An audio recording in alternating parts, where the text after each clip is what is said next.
Facts that matter don't mind. Nice. Here we go. Little GBG, little episode 12. Let's get this off the screen. There we go. Awesome. Look at that. There we go, kids. Ready to kick it. Let's make sure I got my banners up. Gotta go here. All right. Coming at you, episode 12 of GBG. I think it's going to be a good one. Not sure, don't really know, but let's give it a shot. Just having some friendly banter with the co-hosts of Twist, Mike from Mike on the Mic and Matt from Benzi's Bit, trying to figure out when we're going to do our fantasy football draft. Two different schools of thought. Mike and I are on complete opposite ends, which just makes for fun banter. I think we should have as close to the beginning of the season as possible. Mike wants to get it done, probably to figure your team out, have it locked in the books, whatever. Like I said, two different schools of thought. I just love having the banter back and forth, just to get the conversation going. Matt, on the other hand, is more diplomatic. Then again, we've done over 30 episodes of Twist. We've all done, Mike's done 12 episodes of Mike on the Mic. This is my 12th of this, and Matt's done 11 of his show, and I don't think Matt's watched any of them. So for all Matt knows, he just goes into to us, and that's all fun and great, grand, fantastic. All right, let's get right into it. Sports talkers.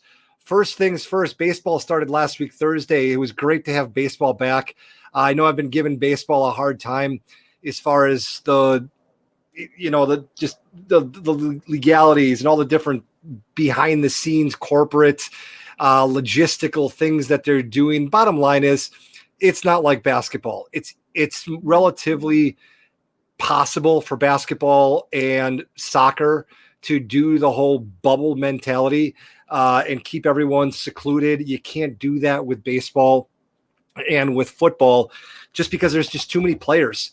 There's too much going on. So baseball's back. First thing I want to talk about with baseball is Justin Verlander, 37-year-old pitcher Justin Verlander from the Houston Astros, hurt his elbow in his opening day start. I think it was 6 innings pitched, 2 earned runs, 3 hits, or 3 hits, 2 earned runs, or 3 earned runs, something like that. It was a great outing. Hurt his elbow, is going to be out for a while. The initial indication was that it could be the entire season, but he's kind of going to give it a couple days rest. He went on Twitter and said, let's just give this a couple days rest, see what happens before we start making any, end of the season type things. I think this is something that isn't going to be unique to baseball. I think that football is going to have to get ready for this too, and possibly even basketball to some extent. Guys are going to be having injuries. You see this a lot in football when a guy holds out of preseason and he comes back week 1 or week 2 after holding out for a new contract. What's the first thing he does? He, tears a hammy, or he stretches out his quad, or whatever the case is. Baseball was kind of in a hurry, got, some warm-ups in, got a couple of practices, couple of exhibition games, and a guy like 37-year-old pitcher tweaks his elbow. It's just unfortunate. I think it's just the day and time we live in with this season, because you're not having your traditional, lead up into a season. And when you're a guy who's been pitching for over 20 years in the major, or about 20 years in the major leagues, and you start in February, pitching, doing your spring training, and then 6 weeks later, you finally start the season and you don't have that, your body's been accustomed to something. So it is what it is. Wish them the best. Next story I wanted to get into was also from baseball. The Miami Marlins initially it was over 10 cases of COVID by the players. I think it's up to like 13 now, plus a few coaches now of COVID. So they're kind of on lockdown right now. They haven't even traveled outside of Philadelphia. So they were supposed to have their opening night yesterday, Monday. So they're kind of playing it by ear. This was inevitable, I think. So it sucks, but I don't think it's going to be unique to baseball. I don't think baseball did anything wrong in this case. I've harped on baseball enough by not having a place for Toronto to play, not coming up with, season, the longevity of a season, things like that. But This whole thing with players testing positive, I believe that the reason why so many people are testing positive now is because more tests are available. If you don't test anyone, you're not going to have any positive results. If you only test one out of every 1,000 people, you might have 0 positive results. Bottom line is they're testing these guys every day. So you're going to have more positive results. And it's unfortunate. I give them credit for what they're doing. They're going to try to, put their heads down and get through the season. It's the best they can do. I hope that all sports fans look at this season as just an opportunity to just watch sports, brush ourselves off going into 2021 and, start fresh then and just get what we can get out of this. It's one of those things. It's like we've been complaining long enough. Well, you get what you get. You don't throw a fit.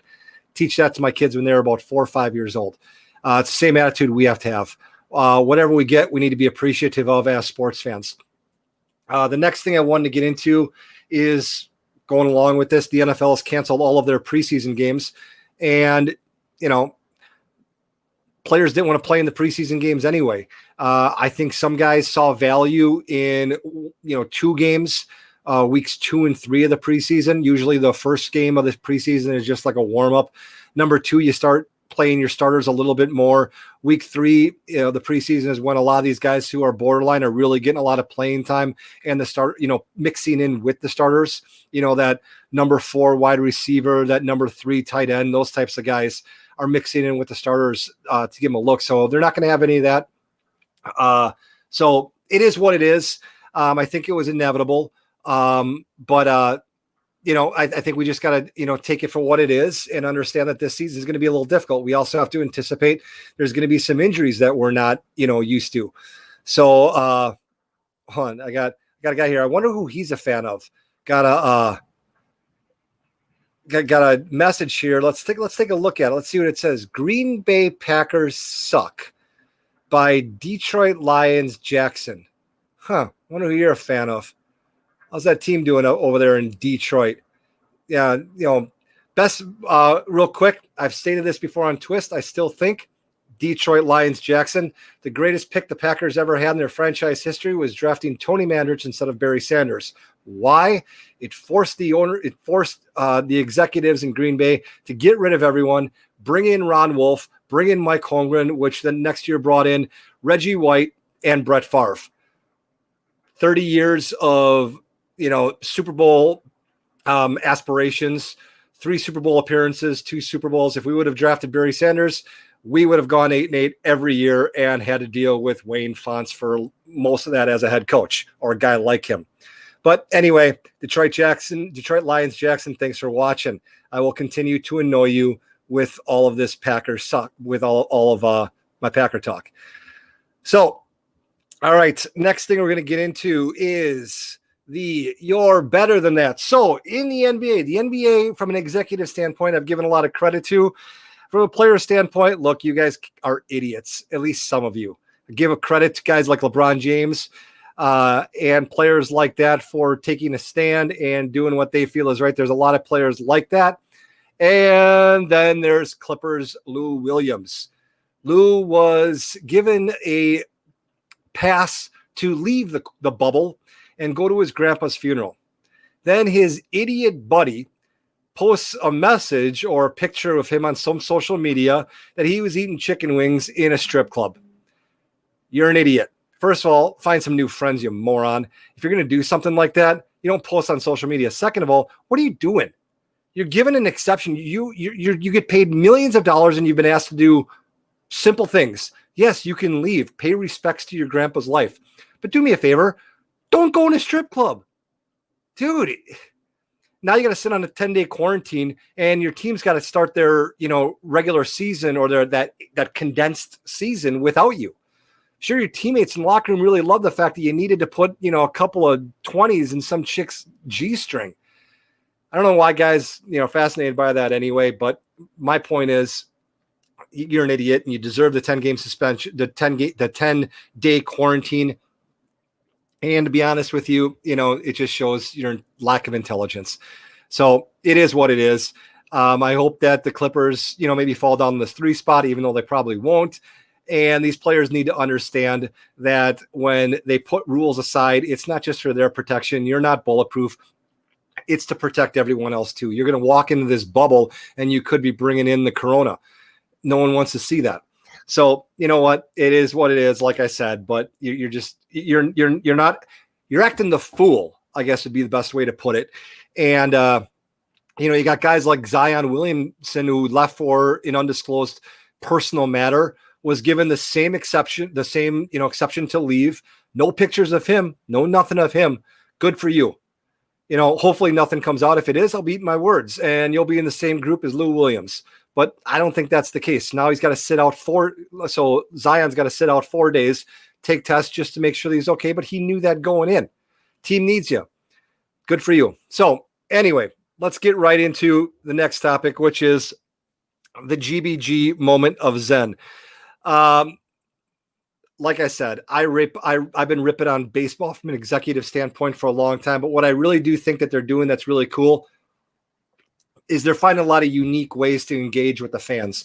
A lot of social media. I'm not a big Twitter guy. I have a couple of different accounts. Twist GBG or GBG Twist. I don't know if you want to find me. I'm sure you're following Mike and Matt. I'm connected with them. My point is that I kind of followed it this weekend when games are going on, and the team Twitter handles, they're doing a lot of things to encourage fans to, I don't know, wear your team jerseys, show you guys watching the game in your living room, do your tailgate out and take pictures. And they're really posting all that. And then some teams are having cardboard cutouts of fans in stands. Some are doing like alternative or virtual, not virtual, but like goofy animated reality of fans in the stands. I know that with the Milwaukee Brewers, I was watching that game along with the Twins game. They were, they introduced the players, and a lot of the players were just having a lot of fun by waving to a crowd that wasn't even there. Twins were doing stuff like that too. It's engaging, and I think it's a lot of fun, and nobody wants to be in this boat. Everyone would love to have an opportunity to go out on a Saturday afternoon to a ball game, grab a hot dog, grab a soda, whatever, have the chance to catch a foul ball. Everyone would love that. Unfortunately, that's not the world we live in. So I got to give credit to what credit is due, and it is nice to, see that engagement by the teams. Let's do a quick check here on some messages. I got a lot of, let's go back to Mike on the mic. They have good wings, talking about that gentleman's club. That's actually the funny thing, Mike. I'm sure you probably watched the same stories I did, but that was actually the argument people were making. They have some of the best wings around wherever he was. I thought it was like outside of Atlanta. Really? Takeout, buddy. Or just, here's the thing. I'm not the morality police, even though sometimes I act like it. Just tell your buddies to not post pictures of you in there. God. Anyway, no, Mike, from what I understand, I'll let you sit on that comment, Mike, and the breasts. Ha ha. Way to go, Mike. All right, back to it. So I give baseball a lot of credit. Like I said, they're trying to make it engaging for the fans. Like I said, it's not ideal, but they're having fun with it. Players are having fun with it. I saw a couple of games over the weekend where when they come in from, the first baseman gets the third out, and usually what he does is he'll take the baseball and, toss it to a kid in the stands. Well, I saw one game, they were showing a highlight of it. The first baseman had the ball in his hand, and he kind of acted like he was going to throw it into the crowd, and then he was looking around for someone as if, he was looking for a kid. It was kind of like a fun, cute way of doing something just to kind of give people a laugh. So I give these guys a lot of credit for trying to make the best out of a bad situation. Let's transition to outside the arena. So what I want to get into now is NFL and I don't know specifically, and I don't think Roger Goodell or D. Smith or anyone in the executive offices of the NFL is going to admit or say this is because of what happened with Lou Williams in the Gentlemen's Club. But the NFL has different stipulations now. First of all, you can opt out of playing this season, in the 2020 season, as a player. And if you don't have any pre-existing conditions that personally that would put you at a higher risk, you would still get $150,000 regardless of your salary. So if you don't want to play because your wife has given birth, or someone in your family might be at higher risk and you don't want to play because you're concerned about someone else in your life, you would get $150,000 and you can sit out the season. There's several players who've decided to do this earlier today. A couple of Vikings. There's a lot of players. So I'm not picking on the Vikings. There's players from every team that are doing this. Now, if you do have a pre-existing condition, there's a player who is a cancer survivor, so his immune system is just naturally lower. These players with personal pre-existing conditions, they'll get $350,000 in base salary, and they can opt out of playing this year. The other stipulation is that just came out within the past couple of days is if any players are reported to have taken part in any activities that the NFL deems as high risk, then they will be subject to get no pay and be suspended for the entire year. Now, what is considered high risk behavior? Well, lo and behold, it's attending places like nightclubs, strip clubs, any place that they deem would be a place where high volumes of people are getting together, large crowds, or, different places where you would think that maybe, cooler heads, smarter heads might not prevail in these situations. People might be taking part in activities that aren't, with people that aren't the most responsible. In other words, someone might have COVID, go into a nightclub, go into a strip club, go into a bar, something like that, and then pass that along to an NFL player. So essentially what these players are being asked to do is, be a responsible adult. We've been asked to do this for 4 months now, 5 months, kind of limit your, engagements with people. And I think that what the government's trying to teach us to do, I'm not a big fan of Big Brother, but what I think everyone's trying to teach us to do is, be a little more intentional on your behaviors. I don't like, having to go out and, wear a mask, but I live in Minnesota. So I got to go out wearing a mask. And of course, I'm wearing a Green Bay mask. I also have, just for the record, an Aaron Rodgers mask that my dad got for me, which my son Connor wears because he thinks that two people currently can walk on water. That would be myself and Aaron Rodgers. I also have one of the neck ones that goes all the way up with the Packers. So needless to say, your boy GBG's well equipped to handle all of these mask requirements. The point is that the NFL is asking these players to be adults. Don't partake in irresponsible activities and just be grown up about it. And I give them credit for doing that. And for those of the players who just, think it's, they're right and whatever, then sit out the year, collect your 150 or your 350, depending on your situation, and go be a child someplace else. But it's the big boy world, time to put on your big boy pants and act like an adult. So hopefully that doesn't cause a lot of commotion, but like I said, some players are opting out for all different reasons, and this is a reason why these players could get in trouble. So hopefully that doesn't cause too much of a stink. Now, we're going to go right into the GBG challenge. And over the past couple of weeks, I've been talking about, when it came to the GBG challenge, different things that we can do to, create a better world. Well, I was thinking about something that happened over 20 years ago. Don't quote me on this. I think it was 22 years ago and some change. And my point of this is to ask everyone to be infectious. All we hear about now is this infection, this virus, this infectious virus. Well, something negative isn't the only thing that has to be infectious. Good feelings, good state of mind, positive attitudes can also be infectious. So here's my point that I was talking about, something that happened over 20 years ago. I was thinking back to my regular brother's wedding. Yes, I have two brothers. I have a twin brother, and by definition, I have a regular brother, twin regular. He's actually older than me by 3 years, but my brother Mike is my regular brother because he's not my twin. So I don't know why people get a kick out of that. I think it's funny. But I remember his wedding day, and I remember a year, 2 years, 5 years later, looking at his wedding pictures. And I don't know if there were 400 pictures taken or if there were 50 or whatever the number was. But every one of the pictures that showed my brother Mike on his wedding day was the biggest shit-eating grin you would ever see. It was the greatest day of his life, obviously. And it was the most infectious smile you'll ever see. Now, what result of something as simple as him having the biggest shit-eating grin on his face for an entire day, no qualms, no matter what happened, he had a huge smile on his face. Seriously, if you know my brother, ask to look at his wedding album. It's awesome. My point is that I can't remember, and it's been brought up on Twist in this show before. I have a pretty good memory.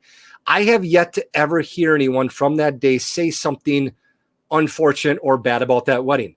Maybe someone's chicken was undercooked. Maybe someone twisted their ankle doing the electric slide. Maybe, someone had too much to drink and had to spend time in the bathroom late at night. I didn't hear about any of it. Why? Because I was his best man. So I was paying attention to him. And by extension, paying attention to his attitude.